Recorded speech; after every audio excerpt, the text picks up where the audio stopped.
Welcome to Science Bytes, a podcast from Australia's leading supercomputing and big data research facility, the National Computational Infrastructure. You'll be hearing from some of our users about their careers, their scientific research, what excites them about the work they do, and how supercomputing and data technologies help them make scientific discoveries. Coming from all around the world and from a huge range of scientific disciplines, they are the people behind the science headlines you see every day.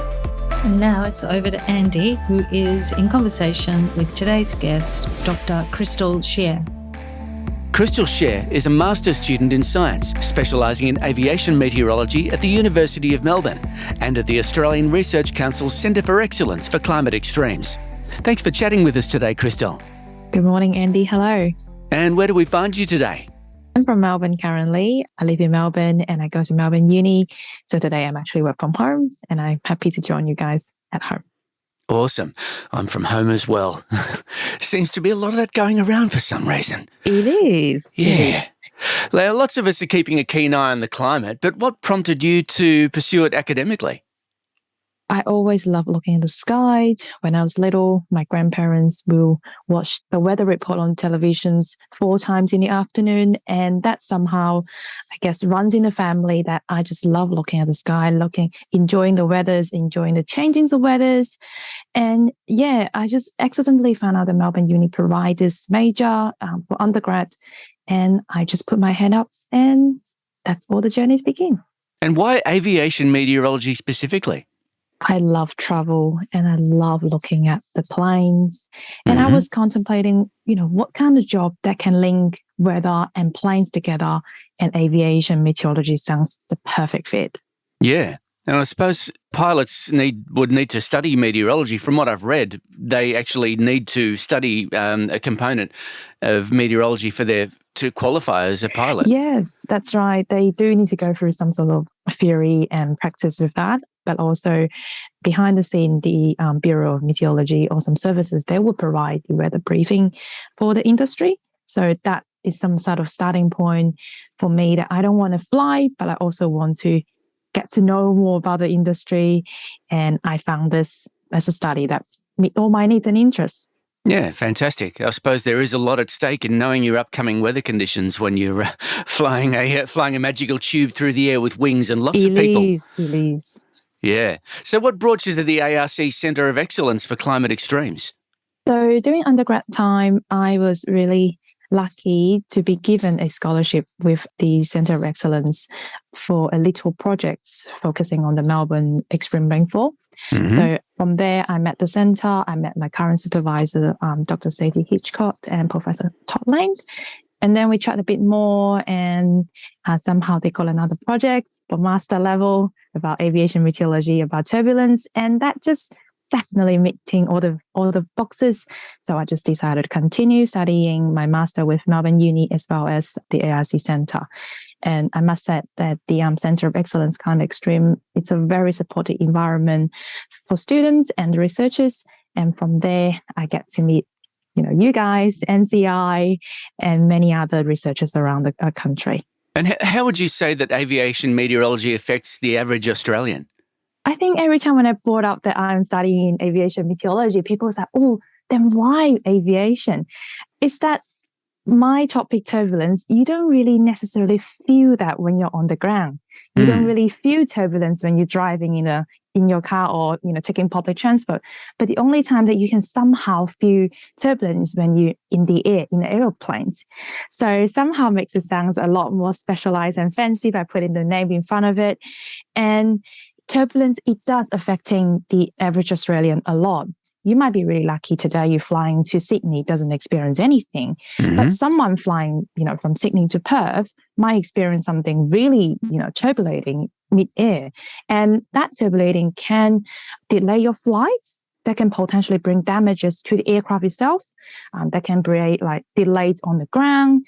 And in fact, between 2005 and 2013, there's a lot of incidents happen. There was around 200 incident reports being filed by the Australian aviation industry.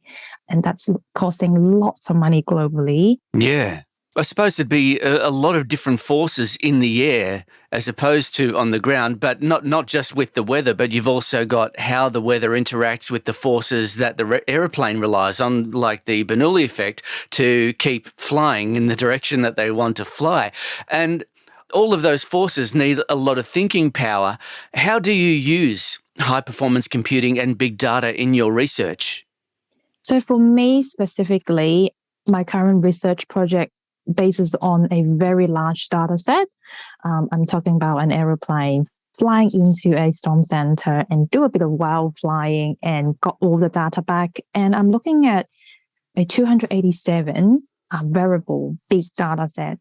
So for me, the first step is I actually need to filtering all of the data to pick up the one that I want specifically and save them somewhere that I can access easily without costing a lot of computing power. Mm-hmm. So for me, high performance computing definitely cuts processing time a lot, save me a lot of time and makes my project go faster. And for those data, I can't really store in my computer neither because they're really big. Some of my colleagues using 50 gigabyte data. For me, I might be a lot more luckier. But our data sets are really big. And NCI provide this kind of storage space for us to put our data there, and we can access it anywhere in the world, and we can use it anytime as well. Oh, that's an interesting point, because people think of supercomputers and they think that you must be at some console in the vacuum sealed chamber with, maybe you got the Tyvek suit on so that the dust from your shoes doesn't affect the computer, but you can actually access it remotely. Yes, we can access it remotely, and we were really lucky in May. The Centre of Excellence invite us all over to ANU to visit the computer itself, visit the room, and the room is amazing. It's not a vacuum sealed chamber, and you can just walk in, anywhere with your hair loose and what other shoes you want. The storage space actually a lot bigger than the computer. That was definitely one of the highlights I got. Yeah, it's really cool seeing the computer we use every day is actually just in that special room. Yeah, so you're saying that there's more space required for all the storage, all the hard drives or SSDs, as opposed to the actual. Apparently, yes. Yeah. Oh, I wouldn't have thought that. So, what system do you use at NCI? So I just use Gaudi the most. Gaudi is, I think, it's the main supercomputer, and on Gaudi, I just use Python scripts to run my data analysis. And on Gaudi, I also put my data on GData or Scratch, got a few different places I can put them and access them. And yeah, I've been focusing on Gaudi the most because of the data analysis packages that I need. Gaudi has the most of it rather than the other few virtual space. And has access to a system as powerful as Gaudi changed the way that you go about your research? Yes, Gaudi is definitely one of the most powerful tools we have for the researchers. It's so fast, so powerful. We can use it anytime. And when people say, oh, you are so lucky to work from home. In fact, I definitely can work from home because I don't have labs. And I enjoy that a lot because of Gaudi, because I can just install that on my computer anywhere and I can access it. It's just so convenient for us. Yeah. And so with your day-to-day work with Gaudi, is most of your time devoted to measuring whether that has happened or predicting whether that will?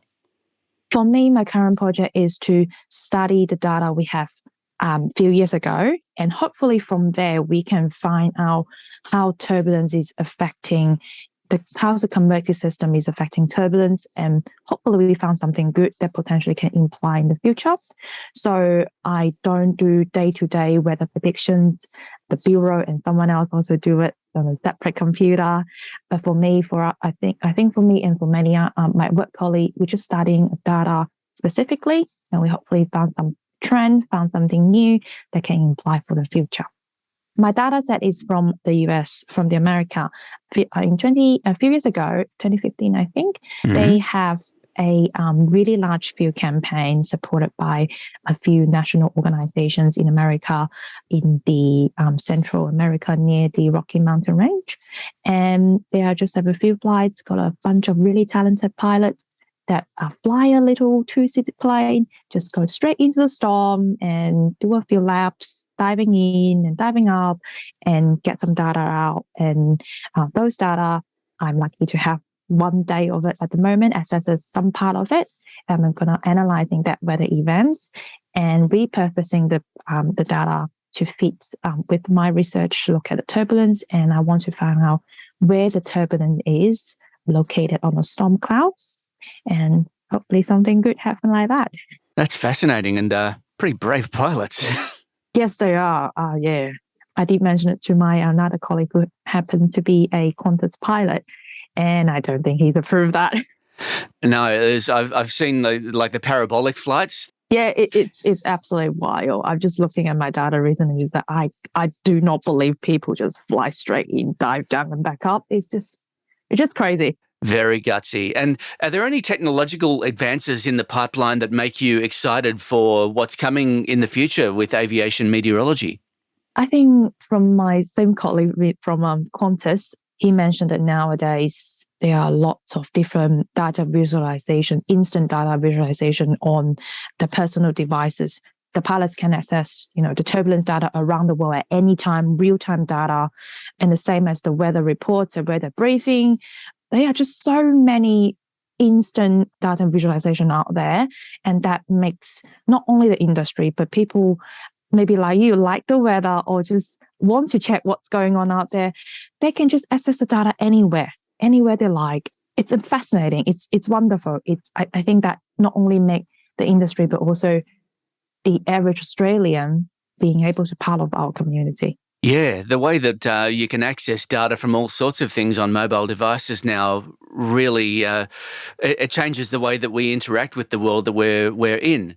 Yes, definitely. I got solar panels on my roof recently, and just being able to see how many megawatts or kilowatts I'm pulling from the sun at any one time. So there's that, and then, of course, the weather. Anybody in Melbourne, like yourself and myself, is always keenly interested in the weather because, as the old cliche goes, there's 4 seasons in one day. Yes. Oh, that's fascinating. And so, Christal, what do you love most about your work? For me, I really love the community. I really love not only our School of Geography, Earth Sciences and Atmospheric Science, but also the Centre of Excellence and basically the whole research atmosphere that I am feeling right now as a master's student, as a really newbie. I feel very much supportive, not only the knowledge side, people always guiding me through and telling me what I can look for, and they're open for me to join any meetings to discuss about the weather, but also facility like NCI, giving us unlimited quota of using it at any time, and the technician behind the NCI also helping us a lot.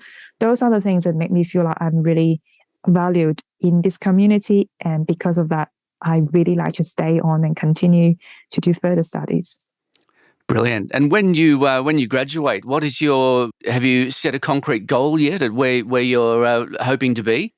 I think I know that I really like storms. I really like tropical cyclones. I really like the weather. So I will definitely stay in this big meteorology family to continue. But in terms of where my future is going to lie, I don't know. I would like to try on as many things as I can. That's the exciting part, no doubt. Yes. Christal, thanks so much for joining us today. Thank you, Andy. Thank you, NCI. And a big thanks to you, yes, that's you with the earbuds in, for listening to Science Bytes. You can keep up with what Christal's up to on Twitter at Christal Xie, that's XChrastalTse. And NCI is on Twitter at NCI News and on LinkedIn as National Computational Infrastructure. Bye for now.